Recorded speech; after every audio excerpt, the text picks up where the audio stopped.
kita akan memasuki segmen keempat yang kita sebut sebagai debat eksploratif. Segmen ini kita sebut debat karena nanti antar paslon akan terjadi tanya jawab, akan terjadi saling menanggapi. Dan kita sebut eksploratif karena tim pakar telah menyiapkan isu-isu yang akan divisualkan, akan diaudiovisualkan untuk masing-masing paslon satu video yang telah ditetapkan. Nanti segmen ini kita akan mulai dari paslon nomor urut 4, nanti akan ditayangkan videonya beserta pertanyaannya, lalu kemudian paslon 4 akan menjawab dengan waktu 90 detik, lalu kemudian jawaban paslon 4 akan ditanggapi oleh paslon nomor 5, waktunya 60 detik, dan tanggapan paslon nomor 5 akan direspon balik oleh paslon nomor 4 dengan waktu 60 detik. Demikian berikutnya, paslon nomor 5 akan menjawab, akan ditanggapi paslon nomor 1, paslon nomor 1 akan direspon balik oleh paslon nomor 5. Demikian seterusnya. Itu yang kita sebut sebagai debat eksploratif. Untuk segmen keempat, debat eksploratif ini, kita mulai dari paslon nomor urut 4 kepada paslon nomor urut 4 dan paslon nomor urut 5 untuk memperhatikan tayangan audiovisual berikut ini. Silakan, tim. Ancaman demografis dalam bentuk meningkatnya praktik pengeksploitasian dan perdagangan manusia di Lombok Tengah menuntut adanya kebijakan kepala daerah yang tepat untuk menyelamatkan anak. Pertanyaannya, apa kebijakan, strategi, dan program yang akan saudara lakukan dalam mengatasi sekaligus mengkonversi ancaman pengeksploitasian perdagangan manusia menjadi salah satu modal dasar pembangunan? Disilahkan kepada paslon nomor urut 4 untuk menjawab. Waktu Anda 90 detik dimulai dari Anda bicara. Disilahkan. Terima kasih. Perdagangan eksploitasi anak ini memang masih terjadi. Ini tentu faktornya adalah faktor keluarga dengan kondisi rumah tangga maupun orang tuanya. Padahal pemerintah Kabupaten Lombok Tengah sudah jelas menggariskan usia berapa anak sekolah dengan aktivitas apa. Dalam aturan pun diatur seperti itu, tapi masih terjadi. Oleh karena itu kami paslon nomor 4 akan melanjutkan bagaimana kebijakan pembinaan pada masyarakat. Pertama tentu kaitannya dengan bagaimana kita mengembangkan kearifan lokal di masing-masing wilayah Lombok Tengah untuk membangun atau membina keluarga, karena bagaimanapun pendidikan keluarga adalah pendidikan yang utama. Kemudian kedua, kaitannya dengan bagaimana kita menyiapkan fasilitas. Tentu dalam tadi tayangannya adalah anak-anak kita yang menjual beberapa produk Lombok Tengah bagi wisatawan. Nah, kita sudah bersama ITDC itu ada bazar Mandalika. Nah, untuk mengoperasikan memang ini masih dalam pengembangan fasilitasnya. Kemudian ketiga, tentu ada peraturan daerah kan kita bentuk untuk mengatur bagaimana anak-anak kita. Baik, waktu Anda habis. Kami persilahkan paslon nomor 5 untuk menanggapi jawaban paslon nomor urut 4. Waktu Anda 60 detik dimulai dari Anda bicara. Silakan. Ya, terima kasih. Jadi apa pernyataan dari paslon 4 tadi bahwa akan membuat sebuah regulasi dan sarana. Memang kita sadari bahwa anak-anak ini sudah tidak boleh kerja dalam kategori umur sekian. Apalagi usia pendidikan dasar itu sangat tidak boleh. Namun dalam kenyataannya masih terjadi. Dan ini kira-kira langkah apa yang akan dilakukan, tapi tadi sudah secara teori ya, tapi dalam kenyataannya, apalagi dalam suasana COVID-19 saat ini. Dan kita melihat juga kondisi lahan pertanian di wilayah Lombok Tengah, yang kebetulan saya orang selatan tahu benar, Luas lahan pertanian kita yang demikian luas, yang hanya nanam 1 kali setahun. Inilah sumber pengangguran dan kemiskinan. Nah, ini harus ada bukti langkah konkret seharusnya dilakukan oleh pemerintah daerah. Baik. Kami silakan paslon nomor 4 untuk merespon balik. Waktu Anda 60 detik dimulai dari Anda bicara. Silakan. Keluarga menjadi harapan besar mereka. Karena itu keluarga harus menjadi tumpuan kita semua. Sehingga pemerintah juga mengucurkan berbagai macam program, termasuk program PKH, program BST, program BLT, termasuk program BLTDD. Itu semata-mata untuk apa? Untuk supaya anak-anak mereka tidak menemui jalan buntu yang kita lihat tadi di media. Lalu kemudian keluarga hari ini bukan saja menjadi persoalan pemerintah saja, tapi persoalan kita semua. Artinya apa? Tokoh agama, tokoh masyarakat juga harus memberikan edukasi kepada mereka bahwa anak-anak mereka jangan pernah sampai pergi meninggalkan rumah untuk melaksanakan hal-hal yang kurang bagus. Karena itu kami MyMeres mempunyai kartu untuk mereka. Baik, waktu Anda habis. Kita kasih aplaus untuk paslon nomor urut 4 dan 5. Selanjutnya paslon nomor urut 5 dan paslon nomor urut 1 untuk memperhatikan tayangan video berikut. Silakan tim. IPM NTB masih berada pada posisi ke-29 dari 34 provinsi di Indonesia. Dari 10 kabupaten kota di NTB, IPM Kabupaten Lombok Tengah berada pada posisi buncit, yaitu berada pada urutan ketiga dari bawah setelah Lombok Timur dan Lombok Utara. Aspek pendidikan dianggap menjadi salah satu penyebab utama penghambat pertumbuhan IPM.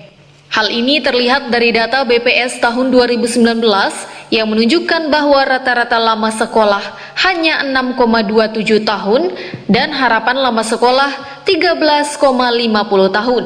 Selain itu, Lombok Tengah masih menghadapi angka buta aksara yang cukup tinggi, yaitu sebesar 60.000 atau sekitar 13% dari jumlah penduduk.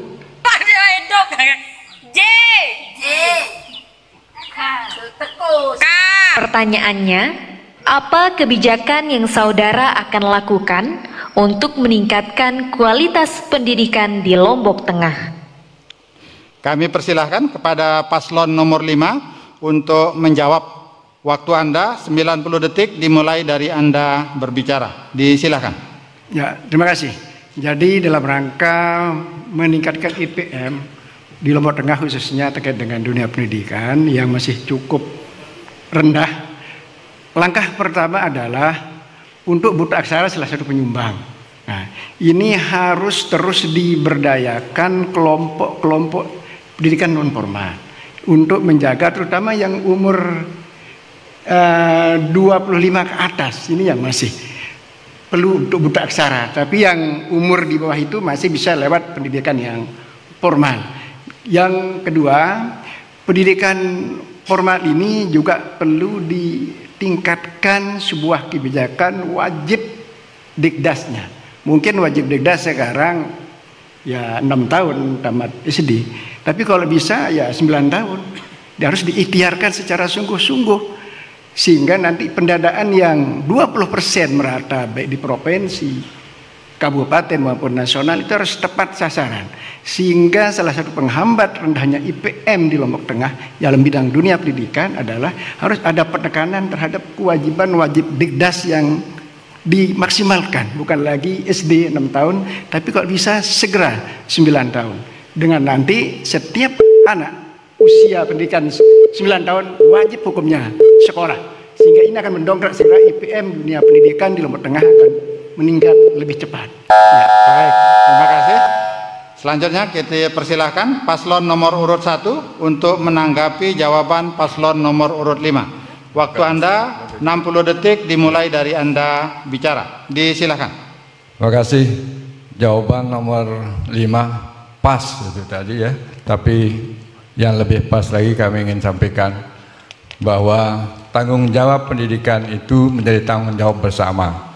Kalau kita berbicara tentang tanggung jawab pendidikan dalam rangka meningkatkan IPM, khususnya rata-rata lama sekolah itu, maka tidak hanya menjadi tugas pemerintah di sektor pendidikan formal, tapi menjadi tanggung jawab bersama, karena yang menyebabkan angka sekolah itu disebabkan karena banyaknya orang-orang tua kita, generasi-generasi yang usia 40 tahun ke atas yang belum disentuh, sehingga harus ada gerakan pemberantasan buta aksara yang melibatkan desa, kecamatan sampai dengan dusun, dengan melakukan program-program yang langsung menyentuh kepada. Terima kasih. Kemudian kami persilakan kembali paslon nomor urut 5 untuk memberikan respon. Waktu Anda 60 detik dimulai dari Anda bicara. Silakan. Terima kasih. Jadi apa yang permasalahan yang kita hadapi ketika kami ke depan dijabah oleh Allah SWT menjadi pemimpin di Lombok Tengah, kaitan sama masalah pendidikan, sesungguhnya permasalahan adalah karena disebabkan oleh pendapatan per kapita masyarakat kita. Kenapa terjadi seperti itu? Karena salah satu dikaitkan dengan pendapatan per kapita, bahwa wilayah pedesaan kita adalah banyakan petani. Petani bisa hanya panen sekali. Ini salah satu penyebab sehingga beberapa program yang telah dilakukan oleh Bapak Bupati kita yang kami coba amati adalah Rurong dan Reban. Reban ini adalah kaitan dengan saluran, namun saluran ini masih sedikit debit air yang berada di saluran tersebut, sehingga di sini maka untuk bisa meningkatkan pendidikan, mari kita tingkatkan pendapatan per kapita masyarakat. Waktu Anda habis dan kita kasih aplaus untuk paslon nomor 5 dan nomor 1. Selanjutnya kami persilakan paslon nomor urut 1 dan nomor urut 2 untuk memperhatikan tayangan video berikut ini. Disilakan tim. Keberadaan diskotik, pub, kafe, tempat karaoke, warung remang-remang, dan warnet tidak bisa dipisahkan dari kebutuhan masyarakat. Namun seringkali lokasi ini dijadikan modus operandi untuk menyalahgunakan dan mengedarkan narkoba yang melibatkan masyarakat, bahkan remaja atau kelompok milenial. Hasil razia BNNP pada tahun 2019, lokasi warnet di Praia Kabupaten Lombok Tengah ditemukan 11 orang usia muda anak sekolah SMP dan SMA positif menggunakan sabu. Tidak disuntik.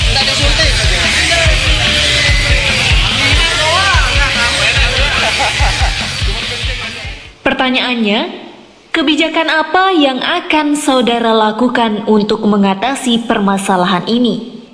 Baik, selanjutnya kami persilahkan kepada paslon nomor urut 1 untuk menjawab. Waktu Anda 90 detik dimulai dari Anda bicara.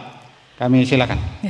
Terima kasih. Terkait dengan sabu masuk dalam narkoba merupakan kejahatan besar yang memang harus diperangi bersama-sama, sinergi semua pihak, dan harus dibutuhkan, bukan sangat dibutuhkan oleh pemerintah.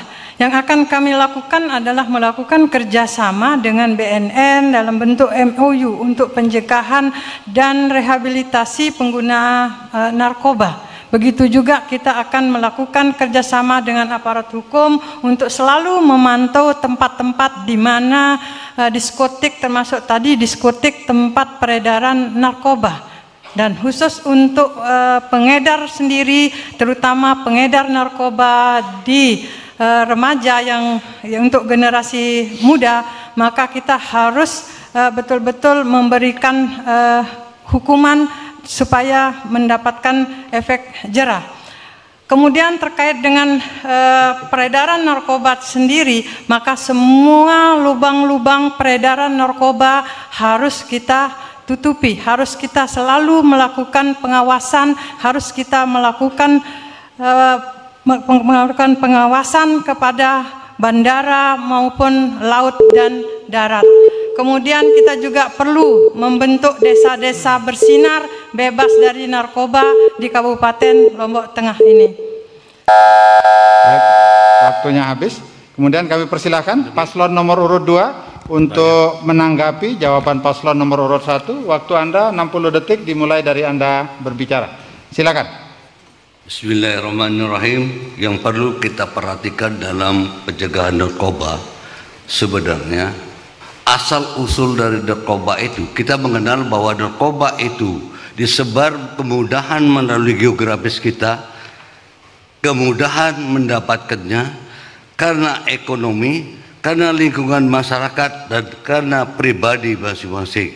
Ini yang kita tidak perlu menghukum sebelum kita, karena ada namanya from base dalam narkoba itu, yaitu membimbing orang agar tidak terjadi terserang narkoba.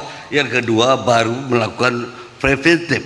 Langkah selanjutnya itu sebenarnya kalau sudah jalan ini dengan menggunakan fasilitas-fasilitas para ulama, para tokoh adat, maka tidak akan terjadi penyerbuan narkoba di diskotik maupun di masyarakat.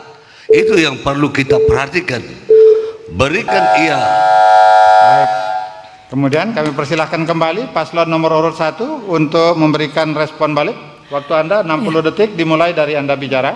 Silakan. Terima kasih kepada paslon nomor urut 2. Kami setuju bahwa dalam pemberantasan narkoba ini memang tokoh agama, tokoh masyarakat harus kita libatkan di dalam sosialisasi tentang program pencegahan dan pemberantasan penyalahgunaan dan peredaran gelap narkoba. Kalau bisa setiap hari Jumat harus ada khutbah Jumat juga di masing-masing masjid, yang dimana untuk kita memberikan sosialisasi kepada seluruh masyarakat terkait dengan bahaya narkoba, karena narkoba ini tidak saja untuk generasi muda, tetapi ada juga orang-orang tua juga yang masih menggunakan narkoba. Kemudian kami juga ingin memberikan melibatkan mantan-mantan pecandu sebagai motivator untuk pemahaman tentang bahaya narkoba. Tandu bersinar, lotang menah tandur, mantan pecandu bersinar untuk. Baik, kita kasih aplaus untuk paslon nomor urut 1 dan nomor urut 2. Selanjutnya kami persilahkan paslon nomor urut 2 dan paslon nomor urut 3 untuk memperhatikan tayangan video berikut. Silakan tim. Pernikahan dini menjadi akar masalah sosial yang multikompleks. Pemerintah telah mengatur pendewasaan usia pernikahan melalui Undang-Undang Nomor 1 Tahun 1974 tentang perkawinan dan ditingkatkan lagi melalui Undang-Undang Nomor 16 Tahun 2019 tentang perubahan atas Undang-Undang Nomor 1 Tahun 1974 tentang perkawinan. Namun semenjak berlakunya Undang-Undang 16 tahun 2019 telah tercatat sebanyak 170 perkara permohonan izin nikah di Pengadilan Agama Praia dengan presentasi peningkatan mencapai 300%. Pertanyaannya, bagaimana bentuk kebijakan dan program menurunkan angka pernikahan dini di Lombok Tengah? Baik, kami persilahkan kepada paslon nomor urut 2 untuk menjawab. Waktu Anda 90 detik dimulai dari Anda mulai menjawab. Silakan. Terima kasih. Saya ingin menyatakan pertama bahwa wayen tuah berjamaah umaro alim ulama pengusaha mufakat bangun Lombok Tengah. Inilah yang ingin kami sampaikan, bahwa persoalan pernikahan dini itu diakibatkan oleh pergaulan bebas, kemudian kurangnya dakwah yang harus masuk pada sektor alim ulama, yang nanti itu sosialisasi satu perangkat SKPD itu harus ada alim ulamanya satu. Itu nanti sosialisasi pada majelis taklim tentang pernikahan dini agar tidak menimbulkan cacat pada kelahiran anak, kemudian kematian pada bayi serta ibu hamil. Inilah nanti yang akan kita kembangkan, karena masyarakat kita secara kultural itu adalah paternalistik.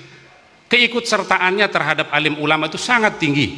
Oleh karena itu, ini ijtihadiyah baru kami untuk mengajak masuk alim ulama itu secara permanen dan diberikan tugas fungsinya nanti secara permanen umaro alim ulama pengusaha mufakat bangun Lombok Tengah. Pengusaha itu nanti akan memberikan pekerjaan kepada masyarakat, terutama janda, ibu-ibu pengangguran, itu pada sektor bagaimana tanah-tanah yang idle itu nanti kita akan kerjasamakan dengan pemerintah agar kiranya peran serta alim ulama menjadi di tengah, menjadi penyimbang antara kebijakan pemerintah secara umaroknya dan pengusaha sebagai kesejahteraan masyarakatnya. Baik. Terima kasih. Waktu habis, kami persilakan paslon nomor urut 3 untuk memberikan tanggapan terhadap jawaban paslon nomor urut 2. Waktu Anda 60 detik dimulai dari Anda bicara. Silakan.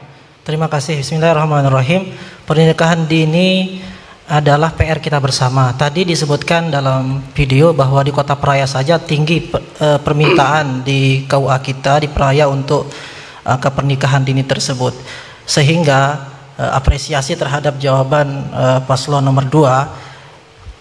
Para tokoh agama yang sebenarnya banyak yang sudah diberdayakan dan termasuk dari penyuluh di Kementerian Agama, ini semakin kita berikan pressure bagaimana dakwah-dakwah di mimbar, sholat Jumat, dakwah di masyarakat ataupun di dunia pendidikan kita, lembaga pendidikan, bahwa pernikahan dini ini menjadi masalah, menjadi problem karena pertama kemungkinan berujung pada perceraiannya sangat besar. Yang kedua, menghasilkan keturunan yang tadi yang stunting dan membuat masyarakat kita juga tidak meningkat IPM-nya.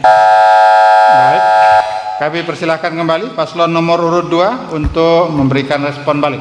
Waktu Anda 60. Terima kasih, karena memang tidak ada pertanyaan balik dari paslon nomor 3. Saya diberikan kesempatan untuk menambahkan bahwa persoalan pernikahan dini ini adalah bukan hanya persoalan pergaulan bebas, tetapi selama ini peran-peran alim ulama kita untuk mengguidance secara keilmuan hukum fikih syariat kita itu nanti yang akan terus digembleng kepada masyarakat agar kiranya pernikahan dini itu adalah sangat berbahaya. Bagaimana alim ulama kita akan mampu bekerja dengan baik dan maksimal kalau tidak dilibatkan secara permanen pada sistem pemerintahannya. Oleh karena itu, kalau memang diberikan tugas fungsi alim ulama kita untuk menurunkan angka pernikahan dini itu, saya yakin 100% bahwa dia akan turun drastis karena keikutsertaan para masyarakat itu sangat kuat kepada alim ulamanya. Terima kasih. Baik, kita kasih aplaus untuk pasangan paslon nomor urut 2 dan paslon nomor urut 3. Selanjutnya, terakhir, kami persilahkan paslon nomor urut 3 dan nomor urut 4 untuk memperhatikan video berikut ini. Kerusakan dan pencemaran lingkungan seperti penebangan hutan dan pembuangan sampah termasuk sampah plastik merupakan ancaman serius bagi kehidupan masyarakat Lombok Tengah. Seperti menurunnya debit mata air, sumber air yang tercemar di darat dan laut, mengganggu kehidupan manusia, sektor pariwisata, dan sektor pertanian. Pertanyaannya, jika Anda terpilih menjadi Bupati dan Wakil Bupati Lombok Tengah, strategi apa yang akan Anda lakukan untuk mengatasi masalah tersebut? Kami persilakan pada paslon nomor urut 3 untuk menjawab. Waktu Anda 90 detik dimulai dari Anda bicara. Disilakan. Terima kasih. Permasalahan sampah dan lingkungan ini tentu menjadi PR bukan hanya di Lombok Tengah tetapi hampir semua daerah di Republik Indonesia. Cara kita atau strategi kita adalah kita upayakan setiap desa itu harus ada bank sampah. Kita didik masyarakat, kita didik komunitas kita untuk menabung ya di bank sampah tersebut, di mana pengolahan dari sampah bisa menjadi benda-benda yang bisa layak jual, mendatangkan income bagi masyarakat.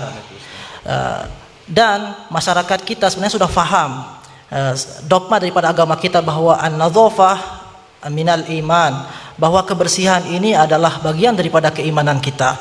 Innallaha yuhibbut tawwabin wa yuhibbul mutatahhirin. Allah suka orang yang bertaubat, suka mensucikan diri.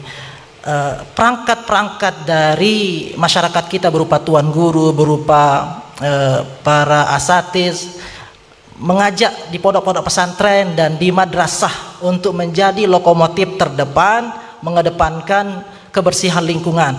Bagaimana para santri, para siswa kita ajak, mungkin 1 kali sepekan kita bersih-bersih kampung. Kalau semua santri, kalau semua siswa kita gerakkan bersih kampung, maka otomatis kampung kita, masyarakat kita ikut akan membersihkan kampungnya dan peduli terhadap kebersihan lingkungannya. Terima kasih. Baik, kami persilahkan paslon nomor urut 4 untuk menanggapi. Waktu Anda 60 detik dimulai dari Anda bicara. Silakan. Kalau kami selama ini tidak dalam kebijakan yang tentu tidak jelas tujuan dan sasarannya. Yang jelas pengelolaan sampah di Lombok Tengah ini kami sudah melakukan banyak kebijakan. Pertama, kita membangun kesadaran masyarakat yang notabene adalah produsen sampah dengan membangun kelembagaan di tingkat dusun maupun lingkungan. Tadi ada kelompok masyarakat peduli sampah. Dan di situ mereka punya wik-wik, punya standar. Ada sanksi bagi warga apabila melanggar wik-wik. Kemudian kedua, bagaimana peraturan daerah tentang sampah juga kita tegakkan kembali sehingga tentu pelanggaran ini akan menjadi sanksi. Kemudian ketiga, kaitan dengan bagaimana penyiapan desa bebas sampah, 12 desa bebas sampah yang akan kita kembangkan ke depan dalam pusat. Baik, kami persilahkan paslon nomor urut 3 untuk memberikan respon balik. Waktu Anda 60 detik dimulai dari Anda bicara. Silakan. Terima kasih. Program dari pemerintah Provinsi NTB ada program Zero Waste. Bagaimana kita membuat lingkungan kita ini semakin bersih, sampah-sampah itu bisa menjadi nilai tawar, nilai jual. Program tersebut nampaknya kami lihat kurang begitu terapresiatif di Lombok Tengah ini, sehingga perlu ke depan bagaimana pemerintah kabupaten dan pemerintah provinsi bergandengan tangan untuk mengatasi masalah lingkungan. Karena sampah ini jangan sampai menjadi penyakit, mendatangkan penyakit bagi masyarakat kita, dan tentu para pengunjung kita, visitor kita dari luar melihat pemandangan yang kurang baik ini, tentu mengakibatkan mereka akan berpikir kembali untuk datang balik ke Lombok Tengah, sehingga hal tersebut jangan sampai menjadi alasan mereka tidak kembali lagi ke Lombok Tengah ini. Baik, waktu habis dan kita kasih aplaus untuk paslon nomor urut 3 dan nomor 4. Sekaligus segmen 5 kita berakhir, dan dari proses debat yang bersifat eksploratif ini kita juga dapat menyaksikan kemampuan dan keunggulan masing-masing paslon dalam merespon isu-isu yang ditetapkan oleh tim pakar.